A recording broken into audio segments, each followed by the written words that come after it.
नमस्कार, मैं डॉक्टर कंचन भारत होम्योपैथी में आप सभी का स्वागत करती हूँ। आशा करती हूँ कि आप सभी लोग ठीक होंगे और अपना अच्छे से ख्याल रख रहे होंगे। तो चलिए आज बात करती हूँ एलर्जी राइनाइटिस और साइनोसाइटिस पेशेंट के प्रॉपर डाइट के बारे में।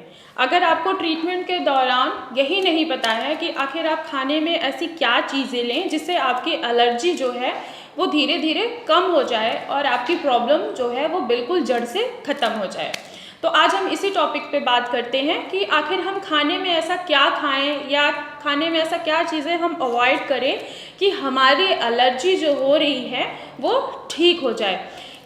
अब जैसे आप सभी को पता है कि आखिर साइनोसाइटिस क्या है। ये साइनस में इन्फ्लामेशन के वजह से प्रॉब्लम्स आती हैं पेशेंट में। राइनाइटिस ये भी सेम ही एक दूसरे के जैसे ही आपको नज़र आएंगे, सिम्टम्स उनके बिल्कुल सेम ही होंगे।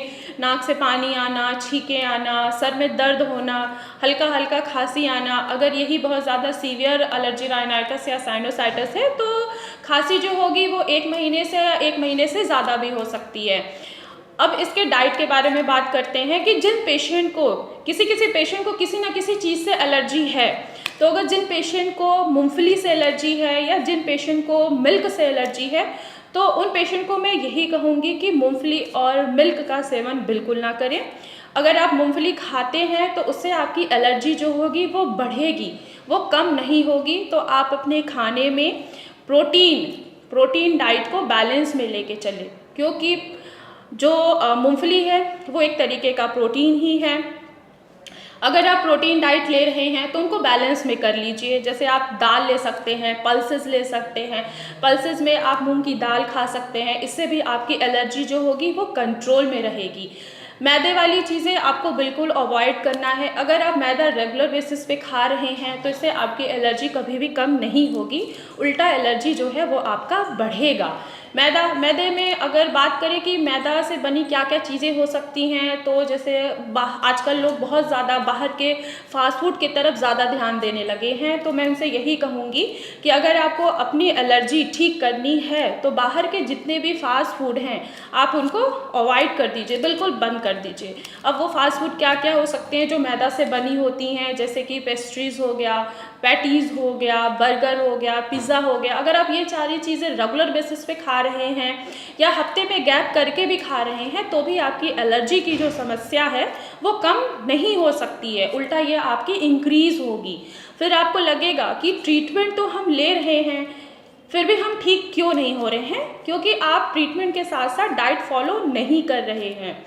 अब बात करते हैं मिल्क प्रोडक्ट पे आते हैं। तो अगर हम मिल्क प्रोडक्ट ले रहे हैं, जैसे गाय का दूध हो गया या बफेलो मिल्क हो गया, बफेलो मिल्क में बहुत ज़्यादा फैट होता है, तो फैट के वजह से भी हमारी एलर्जी जो है वो बढ़ जाती है। तो इसीलिए बोला जाता है कि दूध या दूध से बनी कोई भी चीज़ हो, जैसे कि पनीर हो गया, दही हो गया, लस्सी हो गया, ये चीज़ें अगर आप इंटेक करोगे, रेगुलर बेसिस पे लोगे, तो आपकी एलर्जी जो है वो बढ़ेगी कम होने के बजाय।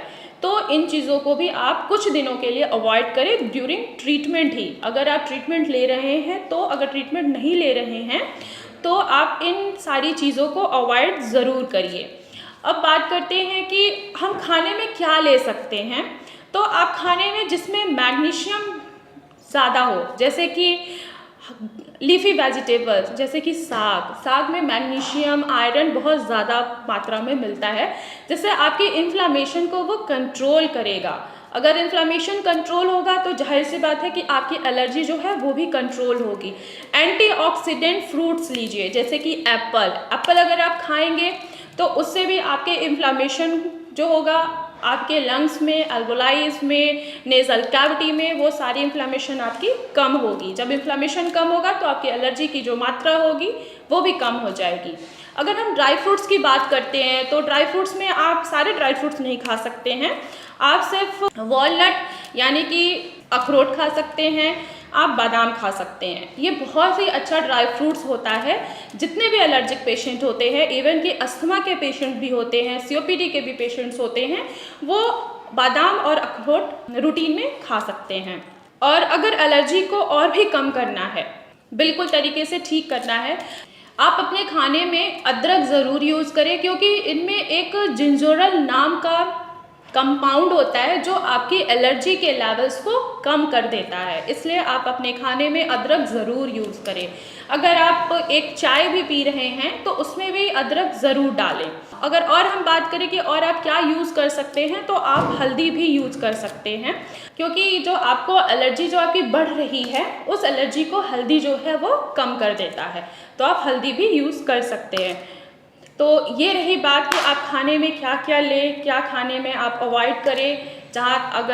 मुझे ऐसा लगता है कि अब आप लोगों को समझ में आ गया होगा कि जितने भी एलर्जिक पेशेंट हैं, इवन के अस्थमा के हो गए या साइनोसाइटिस हो गए या राइनाइटिस हो गया, इन पेशेंट को जहाँ तक मुझे लगता है कि अब उनको पता लग गया है कि आखिर डाइट क्या लेनी है और क्या चीज़ें उनको अवॉइड करना है। इसके साथ साथ आप कुछ एक्सरसाइज भी कर सकते हैं, आप योगा भी कर सकते हैं, खुली जगहों पे आप सुबह सुबह उठ के आप मॉर्निंग वॉक भी कर सकते हैं। तो इससे भी आपको थोड़ी सी आपकी एलर्जी आपके वो कम हो जाएगा।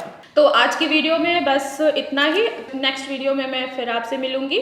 जो भी पेशेंट अपना सफ़र कर रहे हैं, चाहे वो अस्थमा हो, चाहे वो रेस्पिरेटरी से रिलेटेड कोई भी डिज़ीज़ हो, COPD हो, ILD हो, जो कोई भी डिज़ीज़ हो, अगर वो पेशेंट सफ़र कर रहे हैं तो भारत होम्योपैथी में मैं उनका स्वागत करती हूँ। वो भारत होम्योपैथी में आकर दिखा सकते हैं। अगर वो ऑनलाइन ट्रीटमेंट लेना चाहते हैं तो भारत होम्योपैथी में डॉक्टर्स की टीम है जो ऑनलाइन, उनसे आप डायरेक्ट कांटेक्ट कर सकते हैं। ऑनलाइन मेडिसिन आप मंगवा सकते हैं। अगर आप मुझसे मिलना चाहते हैं तो फर्स्ट ऑफ ऑल पहले अपनी अपॉइंटमेंट फिक्स करा के डायरेक्ट मुझसे OPD में भी मिल सकते हैं। तब तक के लिए धन्यवाद।